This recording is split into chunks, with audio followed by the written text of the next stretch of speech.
Well, hello everybody. Welcome to Marinating with Meherwan.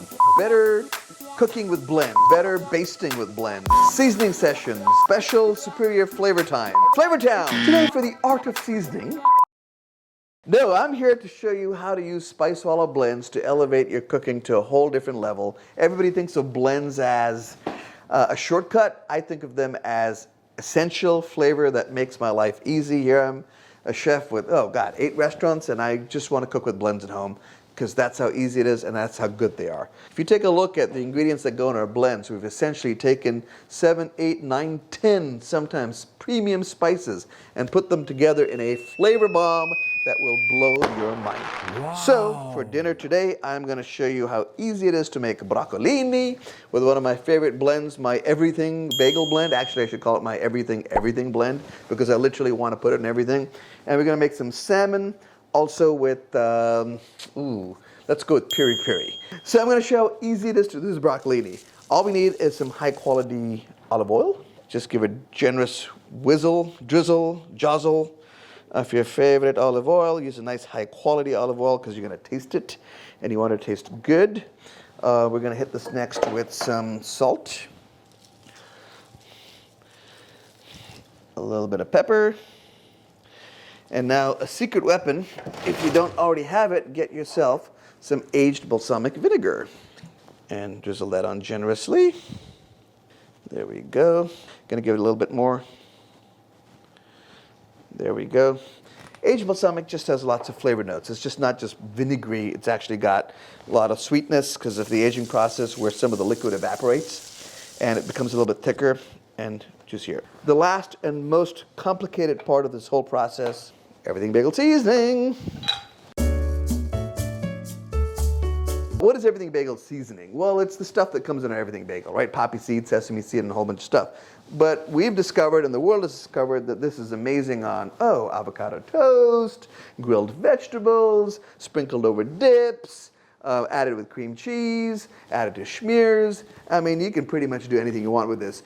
Salmon, fish, coated with the everything bagel seasoning. Cookies. I mean, try this on sweet cookies and you get that beautiful salty savory sesame seed hit. And our particular one has blue poppy seeds, black sesame seeds, minced garlic, white sesame seeds, minced onion, caraway seeds, which I think just adds that fantastic rye flavor notes to a bagel and to this blend, and of course salt. And the trick with the great everything bagel seasoning is the balance of all the different ingredients, making sure that it's not overpowered by any one thing or the other, so you get a beautiful nuttiness. It just smells amazing, looks incredible, and we're going to be roasting a lot of vegetables with everything bagel seasoning. Dump on generously.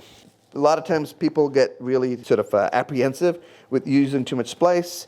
The nice thing about our blends is that they're meant to be dumped on generously. There's no such thing as too much blend on something like roasted vegetables. So make sure that's all mixed up together and then arrange them out so that they're not on top of each other, so that they can kind of roast separately and individually. There we go, nothing fancy. And that's it. Oven has been set to 450 and it's been set to roast. And ta-da, step 2, salmon. My preferred cut of salmon is a piece that goes all the way from the top down to the belly. Not just the center cut. Everybody likes buying those little skinny center cuts because they look so pretty in the store. Those are boring. Not enough flavor. Here you get a nice mixture of flavors. You got the little fatty belly flat part over there, which crisps up, but because it's fatty, it gets super juicy. And then you got the thick meaty part in the middle that's going to be medium to medium rare when it's done. And so you'll have sort of like slightly different cooks across it and slightly different textures. That's how I like my salmon. A bit of salt, kosher salt from the top. Got to make it snow. Just a little bit of pepper. Okay, and now let's assemble a little marinade for this, and it's going to be super simple. I'll move this over so you people can see what I'm doing. Soy sauce. A little bit more. Done. Maple syrup. Add a little hint of sweetness to this whole situation here. So how many people are going to be asking me how much? I was like a 3-second drizzle. No. That probably is about 2 to 3 tablespoons of soy sauce. Let's call it 3 tablespoons. And an equal amount of maple syrup, 50-50, okay? And I didn't want to salt this too much because remember, soy sauce has salt in it. So it was just light salt. So let me add a little bit more syrup over there. There we go. And now we're going to jazz this up with our Piri seasoning. This is one of my favorite Spicewalla blends of all time. And why do I love it so much? It's zesty, zingy, tangy, herbaceous, spicy without being spicy, if that makes sense. Sort of this heat, but it's a fun heat, kind of like in a good barbecue sauce when you have that little bit of background heat. The origins of this are probably from southeastern Africa, the Mozambique area, I believe, and the Portuguese popularized this particular style of marinade. It used to be a wet marinade with crushed bird's eye chilies, fresh garlic, and some other spices, and it is fantastic on anything roasted or grilled. Our blend, if you wanted to recreate this at home, has paprika, onion powder, garlic powder, coriander, oregano, bird's eye chili powder, smoked paprika, ginger, cardamom, and salt. So you can either buy Piri or buy 13 spices in the grocery store to make your own Piri blend. I'd say go with the Spicewalla. Just make life easier. Takes up less room in the kitchen. Okay, I know somebody's going to say, well, how much Piri? So let's figure this out. Let's go with a teaspoon first. Heaping teaspoon 1. I'm going to go 2. 2 teaspoons of Piri in that. All right, so we had 3 tablespoons of soy sauce, 3 tablespoons of maple syrup. If you don't have maple, you can use honey. And then we put in 2 teaspoons of Piri, and we're going to whisk. Oh my God, that looks incredible already. The final touch, some grated ginger. Guys, get yourself a microplane if you don't have one. They're like super cheap. You can find them in most kitchen supply stores, obviously online, Amazon, whatever have you. This is an essential kitchen tool. Grating garlic, grating ginger, grating lemon zest, grating nutmeg. I mean, it's just so easy and handy, and it's a quick way to add incredible flavor to a dish by just grating instead of like having to chop stuff up. So, grate some garlic into this. Not garlic, ginger. There we go. That should be enough. That aside, finish whisking that, and let's taste it. And what you're looking for is salty with that umami from the soy sauce. You're looking for sweet from the maple syrup. Spicy from the Piri in there, and that fresh grated ginger, just to give it that hit at the end, which goes so beautifully and perfectly with salmon. Done. All right, so get yourself generous amounts and slather it on. These are all very technical kitchen terms. Slathering, drizzling, sloshing. Got to learn the language here if you're going to be cooking.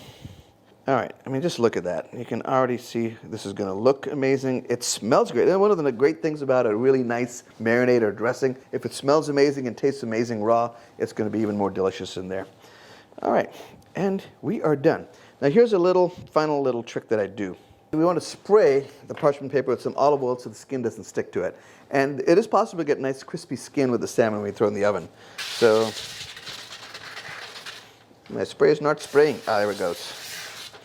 And spray that down. Okay, so that's not really the trick I was talking about. The trick that I was talking about is not this. I'm going to turn this upside down for a second. Over here. And if you wanted to do this and let it sit for like 20 or 30 minutes, great. This lets the marinade get on the salmon more. It's not essential. Like, you don't have to marinate it. You can make it and throw it right in the oven. But if you could, what I like doing then is wiping the skin part off completely.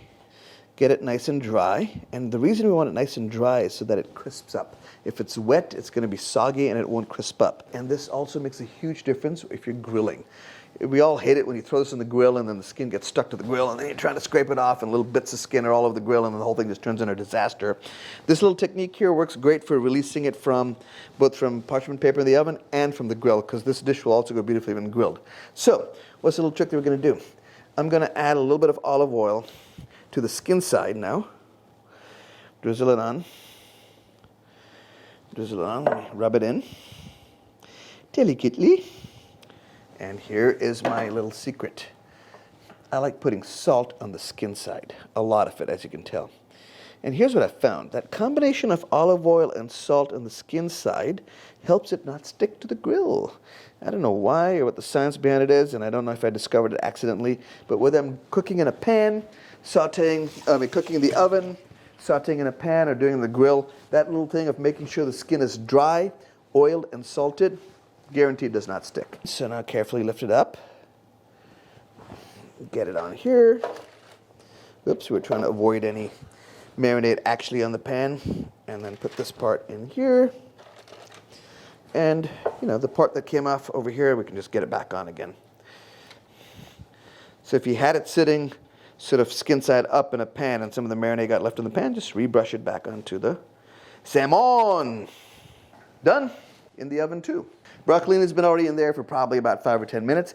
The broccolini is going to take longer to cook than the salmon. The cook time on the salmon at 450 should be about 15 to 20 minutes once the oven's up to temp. You can just sort of look and test and see how it looks. But let's say 20 minutes because these are 2 pieces and they're somewhat thick.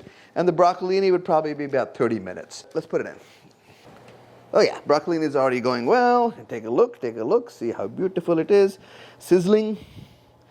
And we're going to throw the salmon right above it. And cue the soundtrack to Jeff Buckley singing Hallelujah. Let's give it 20 minutes and see what we have. Just check your oven. If it looks like the broccoli's cooking faster and starting to get black and crispy around the edges, you can pull it out while the salmon finishes.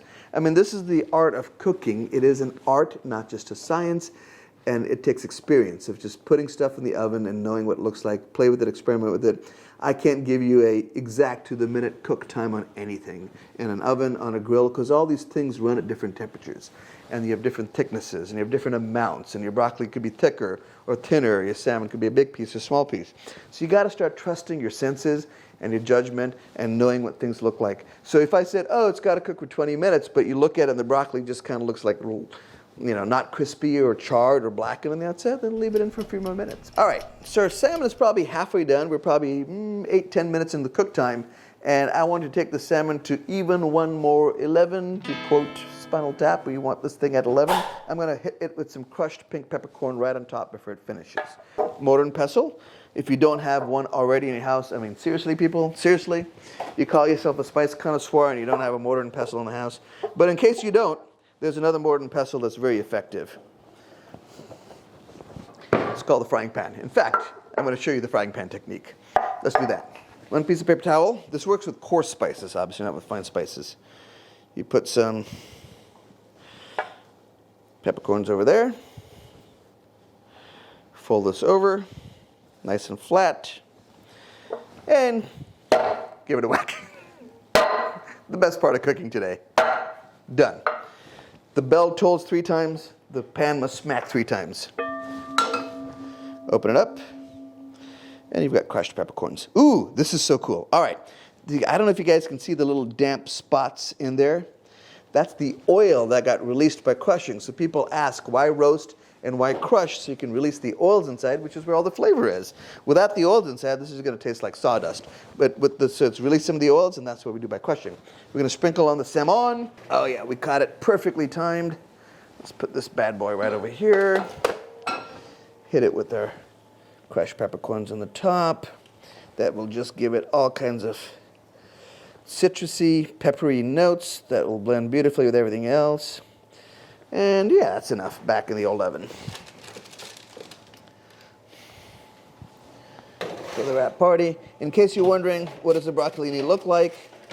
There it is. We're probably another 5 minutes away from perfectly charred. And again, personal preference. You could probably eat at this point. I like a little extra char on the edges there. Back in. And now we wait. I heard a beep. Been about 20 minutes. Let's take a look. All right, here we go. Now, one thing you can do to finish the salmon, if you like, is just when it's like minutes from being done and you feel like it's pretty good, switch your oven to broil, which is where the top broiler comes on at high heat, and just finish searing the top of the salmon. Kind of trying to mimic what you'd be doing on the grill when you flip the salmon over and get the sear on the other side. The salmon should bake perfectly without having to do that. That just gives a little extra crispiness on the top. But don't overcook the salmon. Just, know what you're doing. Pay attention. Focus. So I hit it with that on the top, just to get a little extra caramelization on the top. I'm going to give it a little poke to see if it oh yeah, oh yeah. That is done. Nom, nom, nom, nom, nom, nom, nom. That already tastes so good. All right, and my broccolini, yeah, let's call it. You know, I don't mind it being extra crispy, but hey, I'm that kind of guy. I'm an extra crispy kind of guy. So like that, to me, is more extra crispy. That's what I like all of them to look like.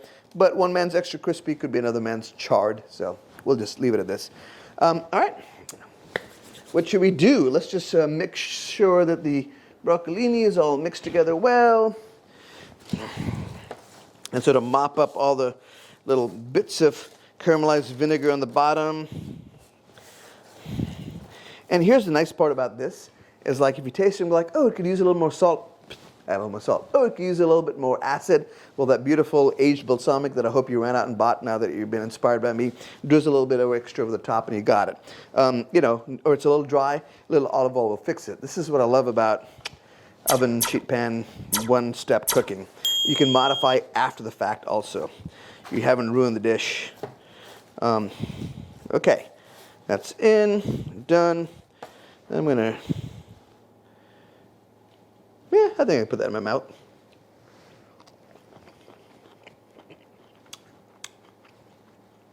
Oh my God, I'm just good. This is amazing. I'd like to see a little extra char on this. Well, here's what we're gonna do. I'm gonna finish this piece, put it back in the oven for like 5 more minutes, but we're gonna talk salmon, okay? When I say roast vegetables, I want roast vegetables. Okay, let's examine the salmon. You see what I did there? Get into the meatiest part of the salmon. And remember, you're eating this at home for yourself. It's okay to stab at it a little bit. We're not plating this up for a customer in the restaurant. I just want to make sure it's done, you know? Because if you're going to put it back in the oven, this would be the time to do it. Oh my God, look at that. It's medium at the meatiest part. It's a little bit glistening and thick. That means the rest of this, see, it's like it never happened. It's perfectly cooked through. If it sits out here for another 3 to 4 minutes while we're waiting for the broccoli to finish, it'll finish cooking internally. It'll be the perfect temperature. But I do want to take a bite. Let's go a bite over here. Oh my God. Oh my God. Oh my God. I'm not even just saying that. I'm saying that to the people behind the camera, like, oh my God, wait till you try this. The pink peppercorn at the end there, that's that little chef's kiss. Just adds this extra, almost an exotic note to the salmon. That's delicious. It's not exotic in a weird way. It's exotic and I'm like, holy shit, what did you put on that? I think I'm going to make pink peppercorn converts out of all of you. We'll have an army of pink peppercorn people. Let's check. Yes, we have achieved maximum crispiness. The roast is at its perfect level. All right, now, one person's roast could be another person's charred. This is how I like it. Crispy and crunchy, and the edges just burnt. It's kind of like the burnt ends in barbecue. I like the burnt ends in broccoli. I promise you this was intentional. You're going to ask the people behind the camera. I put it back in again to get this desired effect because I like it crispy and crunchy. It tastes delicious. And some of this blackness is actually from the vinegar caramelizing onto the broccolini. So, let's get my extra crispy broccolini. Let's go fancy. I'll get my gold-plated tongs, which I reserve for special occasions. Alrighty. That seems like the appropriate amount of broccolini. Remember how we talked about the skin not sticking to the bottom? Look at that, perfect separation. Let's put this bad boy this way across the plate. I give you roasted broccolini, lovingly draped with piri salmon. This is a simple vegetable and protein dish. If you wanted a starch, we could have roasted some potatoes in the oven, tossed possibly with some Spicewalla oregano, rosemary and paprika and garlic powder to have some yummy roasted potatoes to go with this. But if you're trying to go keto, you can just stay with the salmon and the broccolini. Ignore the sugar part. All right, time to eat. Let's do this. First, the salmon. I'm going to run out of hyperbole. Stunning, incredible. But everybody at home is going to see, what's the flavor profile, Meherwan? Incredible. Sweet, a little bit spicy, zesty, and those crushed pink peppercorns, little explosions of almost floury, citrusy essence in your mouth. The oil from it really coming through. It's incredible. It's one of the best dishes I've made in a long time. Get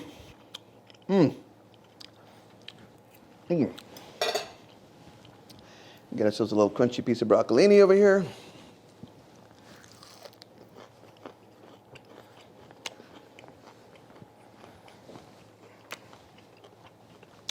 Tastes like roasted broccolini. But the everything bagel, sesame seeds, poppy seeds, a little chunks of garlic. Done. All right. There you have it. Meherwan's mastery of marinades, the baller of blends, the savior of salmon, Spicewalla. The big questions of life. Can you truly find happiness in work? Can the planet be saved with love? Can Piri make a great marinade? Answer, I don't know about the first two, but the answer to the last one is absolutely.